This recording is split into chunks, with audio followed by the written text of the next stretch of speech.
بسم اللہ الرحمن الرحیم نحمدہ ونصلی علی رسولہ الکریم اما بعد شیخ العرب والعجم عارف باللہ مجدد زمانہ حضرت مولانا شاہ حکیم محمد اختر صاحب رحمۃ اللہ علیہ فرماتے ہیں، جو اللہ کا ہو جاتا ہے اللہ تعالیٰ بھی اس کی ہر وقت دیکھ بھال رکھتے ہیں، ہر وقت دیکھ بھال کرتے ہیں۔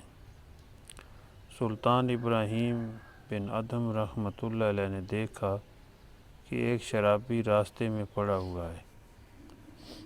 بہت حسین و جمیل رئیس کا بیٹا شراب زیادہ پی کر راستے میں بے ہوش پڑا تھا اور قے ہو رہی تھی۔ فوراً انہوں نے پانی لا کر اس کا منہ دھویا، ہاتھ پیر وغیرہ صاف کیے تو وہ ہوش میں آ گیا۔ اس نے کہا کہ حضرت، میں آپ کو جانتا ہوں، آپ تو سلطنت بلخ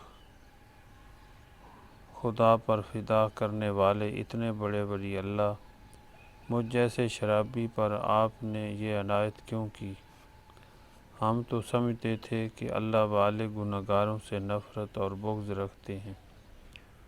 آپ کے عمل سے تو معلوم ہوا کہ اللہ والوں سے بڑھ کر ہم گنہگاروں سے محبت کرنے والا شاید ہی کوئی ہو، لہٰذا ہاتھ بڑھائیے، میں شراب سے توبہ کرتا ہوں۔ واللہ لا اشرب خمرا ابدا، خدا کی قسم آج سے میں کبھی شراب نہیں پیوں گا۔ توبہ کرتے ہی سلطان ابراہیم بن ادھم رحمۃ اللہ علیہ کو منکشف ہوا کہ اولیاء صدیقین کی آخری حد تک اللہ نے اس کو پہنچا دیا۔ ابھی تہجد نہیں پڑھی، تلاوت نہیں کی،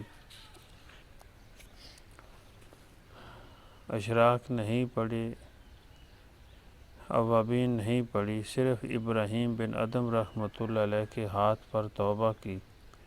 ملا علی قاری رحمۃ اللہ علیہ شرح مشکوٰۃ میں یہ واقعہ لکھتے ہیں کہ رات کو سلطان ابراہیم بن ادھم رحمۃ اللہ علیہ نے اللہ تعالیٰ سے خواب میں پوچھا کہ یا اللہ، ایک شرابی کو توبہ کرتے ہی آپ نے اتنے اونچے مقام تک پہنچا دیا جہاں برسوں کے تہجد والوں کو بھی میں نے ابھی تک نہیں پایا، یہ کیا وجہ ہے؟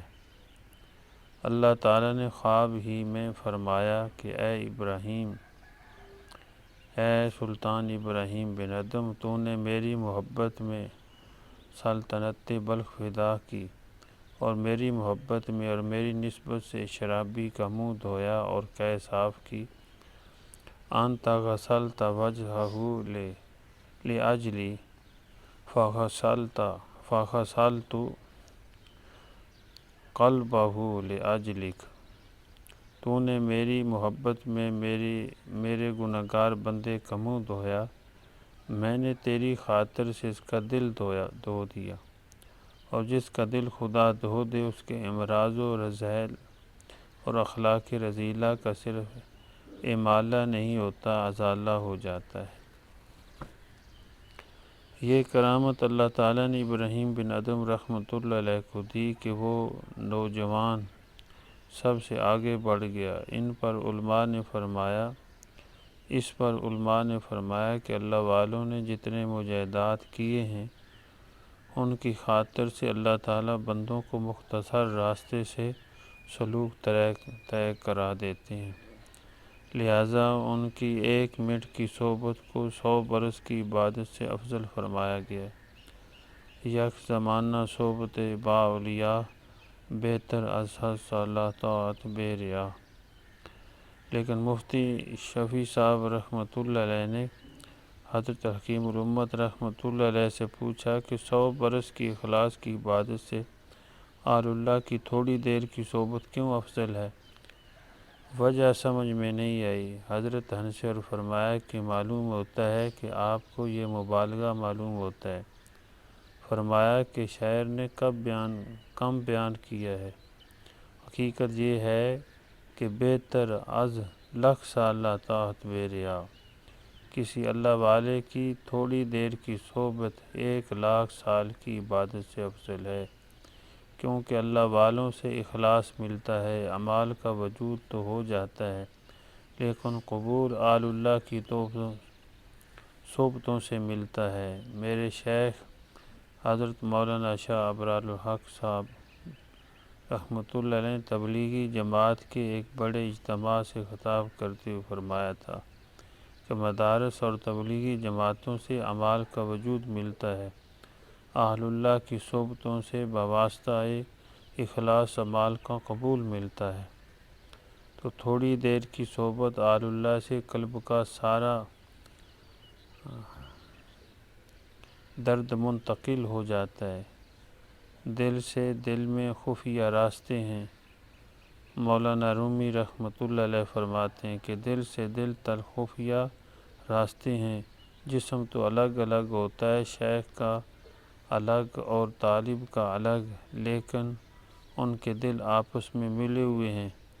اس پر کیا مثال دیے، آہ کیا مثالوں کے بادشاہ تھے۔ فرمایا کہ چراغ اور بلب تو الگ الگ جل رہے ہیں، دو چراغ الگ الگ جلتے ہیں، ان کے جسم الگ الگ ہیں، لیکن ان کے انوار فضا میں ملے ہوئے ہوتے ہیں۔ اس لیے کسی اللہ والے کے سامنے اپنے آپ کو فنا کر دو۔ حکیم الامت رحمۃ اللہ علیہ نے اپنی تمام علمی اور عملی کمالات کی نسبت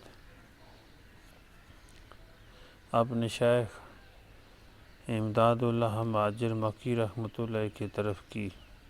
حضرت کا ایک شعر ہے، تمہاری کیا حقیقت تھی میاں، آہ یہ سب امداد کے لطف و کرم تھے۔ حضرت نے اپنا تخلص رکھا تھا۔ ایک مجدد زمانہ 1,500 کتابوں کے مصنف بڑے بڑے علماء کے شیخ نے اپنی نفی کر کے اپنے کمالات کو اپنے شیخ کی طرف منسوب کیا ہے۔ اللہ جل جلالہ ان پاک ہستیوں کے صدقے ہمارے دلوں کو پاک کر دے، ہمیں اپنا بنا لے، اپنے درد دل عطا فرمائے اور مستقل عطا فرمائے۔ ربنا تقبل منا انک انت السمیع العلیم۔ صلی اللہ تعالی علی خیر خلق محمد وعلی آلہ وصحبہ وآل بیتہ اجمعین۔